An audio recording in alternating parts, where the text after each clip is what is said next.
আমরা এখন হযরত শাহজালাল ইন্টারন্যাশনাল এয়ারপোর্টে বর্তমান অবস্থান করতেছি। এখান থেকে রাজশাহীর উদ্দেশ্যে বিমানে করে বিমান ভ্রমণের উদ্দেশ্যে যাব, সেই উদ্দেশ্যে এখানে আসা। তো আমাদের ফ্লাইট হচ্ছে 11টায়। তো বিমানে উঠবো এবং সেই অভিজ্ঞতাটা আপনাদের সাথে শেয়ার করবো ইনশাল্লাহ।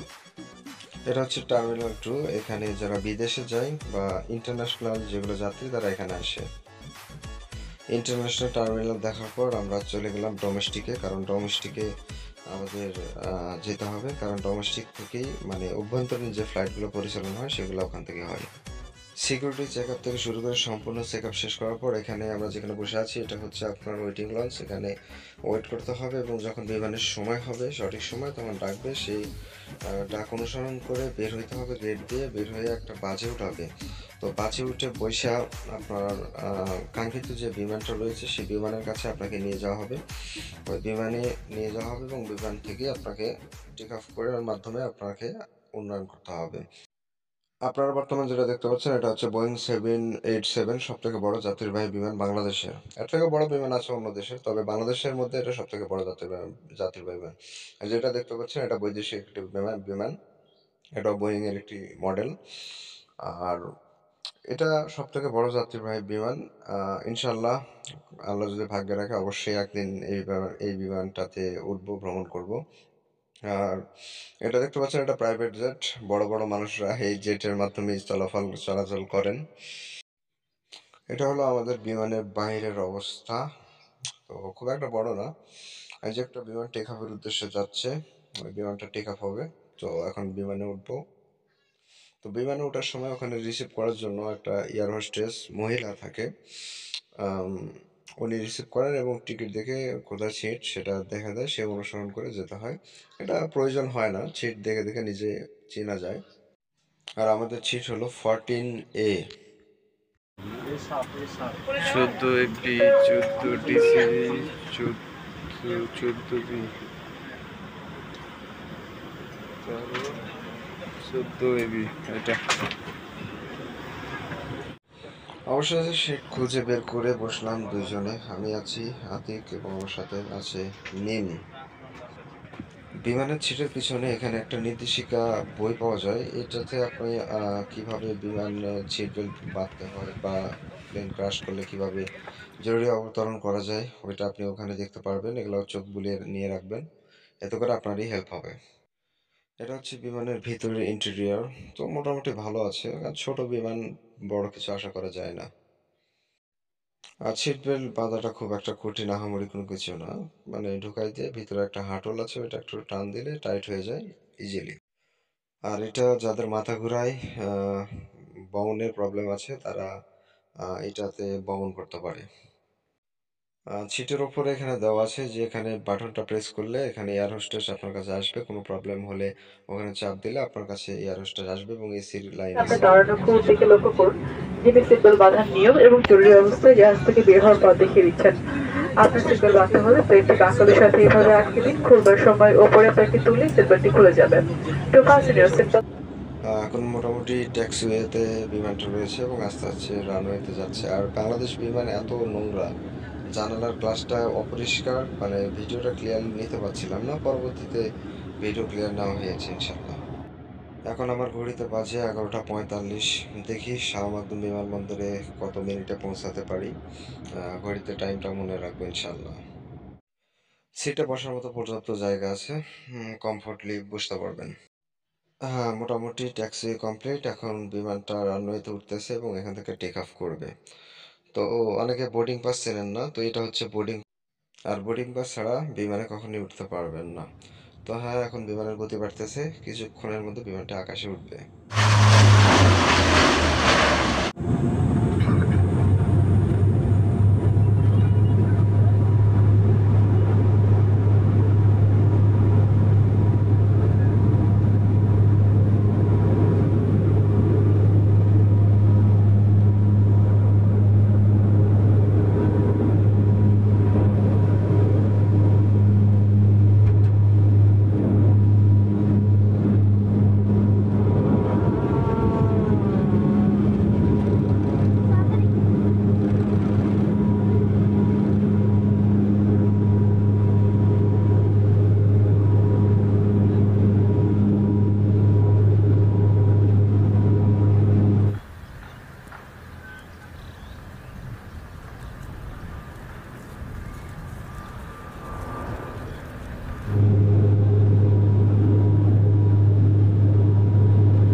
সেকেন্ডের মধ্যে কথা বলে। বিমান যে এত সাউন্ড করে, কান দিয়ে কোনো কিছু শোনা যায় না এমন অবস্থা। মানে পাশে দুইজন কথা বলতেছিলাম, কারো কথা কেউ শুনতে পাচ্ছিলাম না।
প্রত্যেকটা ফ্লাইটই বিমান চলাকালীন অবস্থায় খাবার দেয়, তো আমাদেরও খাবার দিয়ে গেলেন।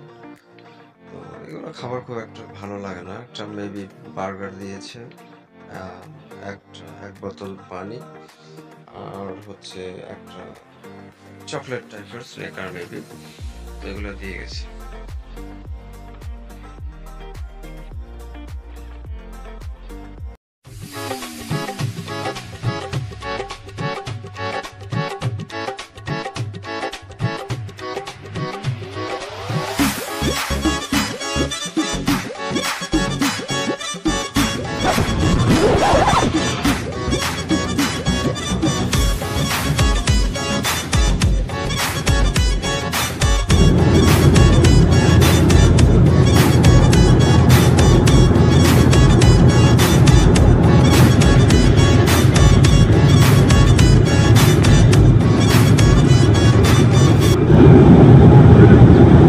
সম্মানিত যাত্রীগণ, আমরা শাহবাজপুর বিমানবন্দর রাজশাহীতে অবতরণ শুরু করেছি।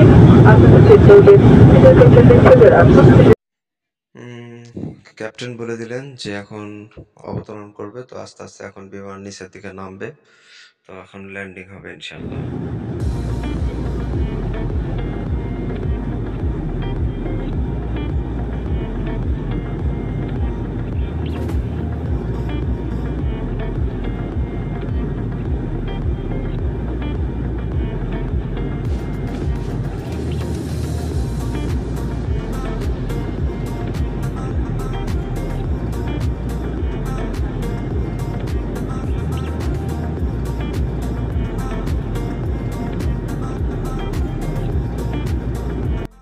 মেঘের উপরে যে কি অনুভূতি হয় যা আপনাদের বলে প্রকাশ করা যাবে না। আপনারা যদি সুযোগ পান অবশ্যই একবার বিমান ভ্রমণ করে দেখবেন।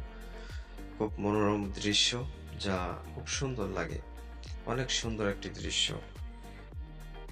তবে যখন বিমানটি মেঘের উপর দিয়ে যায় বা মেঘের ভিতরে যায়, বাইপাস করে, তখন মেঘের মধ্যে ঘর্ষণের কারণে বিমানটি একটু মানে কম্পন সৃষ্টি করে, ভাইব্রেট করে। এটাতে ভয়ের কিছু নেই। এই তো বিমানের ল্যান্ডিং গিয়ারটা খুলে গেছে, এখন আমরা অল্প কিছুক্ষণের মধ্যে বিমানবন্দরে ল্যান্ড করব। উপভোগ করতে থাকুন।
সকল যাত্রীগণ রাজশাহীতে আপনাদের স্বাগতম। বিমান সম্পূর্ণ থামা এবং শব্দ বন্ধ না হওয়া পর্যন্ত আমাদের সিগন্যাল বাধা অবস্থায় বসে থাকবেন। সিগন্যাল বাধার সঙ্গে